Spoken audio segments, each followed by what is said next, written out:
Rick was kind enough to give me a discovery set from the Australian niche brand Who Is Elijah, and I haven't heard much about them or tried any from them, so I'm out here trying to get my nose on everything I can. So I really appreciate him getting these to me and giving me a chance to put my nose on these. So let's see what I think about these.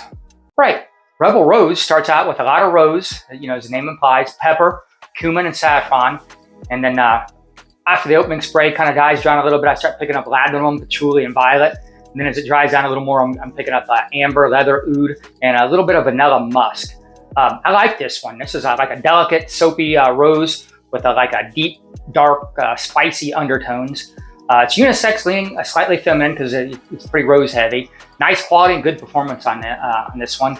This is one of my favorite ones of the set. Really like this one. So this is called NOMAD. And right away, as soon as you spray this, you're going to get the BR540 extrait. It's really close to that. I mean, there's no way you can get that close by accident. So, it's got the saffron, metallic notes, and that almond. Like I said, it's almost identical.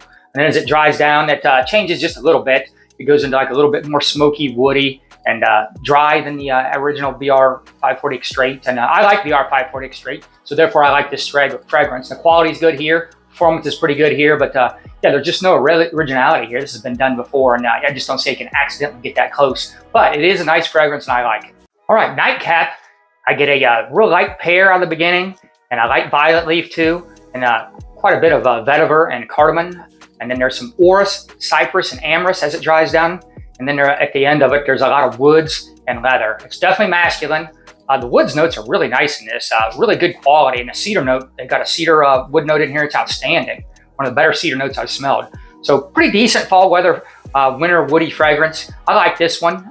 This is pretty unique. I don't have nothing in my collection like this. It's a pretty decent fragrance. All right, Muse has a ton of ambroxan right out of the gate from start to finish. And I like ambroxan, so I like this as far as that goes. There's a lot of wood, amber notes, and musk. Really wears light. It's not like a heavy projecting scent.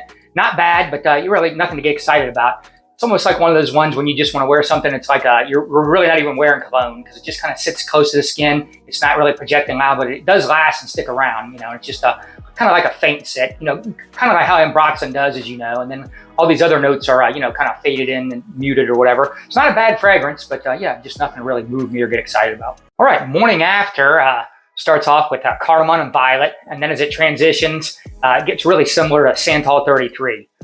Leather and a lot more musk. The leather is pretty light in this. Nice sandalwood note, really nice. Nothing new here, nothing to get excited about or whatever, but not bad. It's okay fragrance, but I mean, it's kind of like Santal 33. Right, Her starts out with a nice woody citrus accord. And then as it evolves, it kind of gets a little bit more creamier on that citrus. Then spicy undertones start adding some depth. And then there's some like floral musk as it really starts to get to the dry down. Pretty easy, dumb reach fragrance, not offensive. Pretty much unisex right down the middle.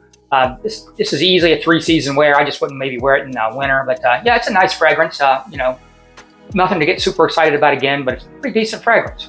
All right, HAZE has a nice warm roasted chestnut accord. It's really nice. And then there's like a dusty cedarwood, cozy vanilla, and then there's a real nice cashmere at the base. I like this one. It's definitely got some of the smoky notes, the way Mason Margiela by the fireplace does, and a lot of similarities, very similar. Matter of fact, I went out and got it out just to do a side-by-side once I started studying it more, and it's really close to by the fireplace. So leans slightly feminine, you know how that fragrance does, but it's pretty much unisex, I would really say.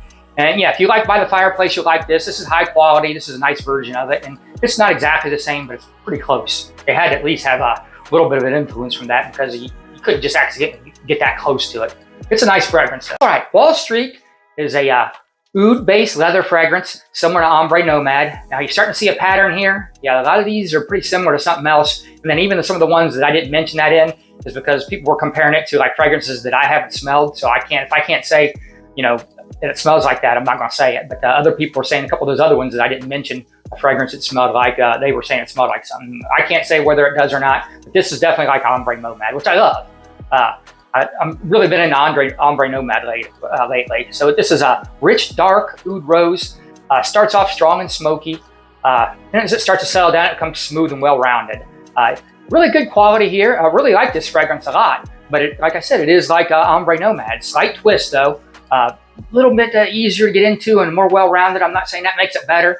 I'm just saying it's like a twist on the fragrance, and this is a nice twist on it. I do really like this fragrance. One of my favorites from the haul, but you know, it's not super original because you can't just get this close to Ombre Nomad by accident. All right, OW, or EAU, however you say that, is a fresh green fig fragrance. This would be great in the spring to me. It's clean and crisp with like a creamy, sweet fig accord. It's a really nice fig accord too. A lot of nice green accords going on too as it starts drying down just slightly. Unisex, leaning slightly feminine. This would be great on like a spring day when you're going out on a hike or something. This is a nice fragrance, and I'm not sure if this is like anything, but I know I like this one. This is pretty good. Her has a very sharp citrus note off the opening, and then it kind of mellows out with that petitgrain and lemongrass scent as it dries down slightly. And this thing's just really similar to Bergamot 22. Matter of fact, I got out Bergamot 22 and put them side by side, and there's definitely a lot of similarities. This got a little bit more florals in the dry down. This is marketed as like a women's fragrance, but it seems pretty unisex to me. I could easily pull this off. I think most males could. Poor longevity on this one. It's a nice fragrance, right? Sticks around, but I didn't get to stick around for very long. You know, these kind of fragrances typically don't, these citruses, but the quality's good here, and it's a nice fragrance, but again, this one's been done. I appreciate being able to get my nose on all these. The quality's good on these, and but there's just not a lot of originality going on here. A bunch of them here have been similar to another fragrance. I mean, real similar. So what's your guys' thoughts on this house? Are they basically a clone house doing just twist on stuff? You think I'm wrong? You think I'm right? You got any ones I should try from this house that I didn't cover here? Yeah, so if you made it this far, like, subscribe, and comment. That helps my algorithm, and I appreciate you guys taking the time to watch.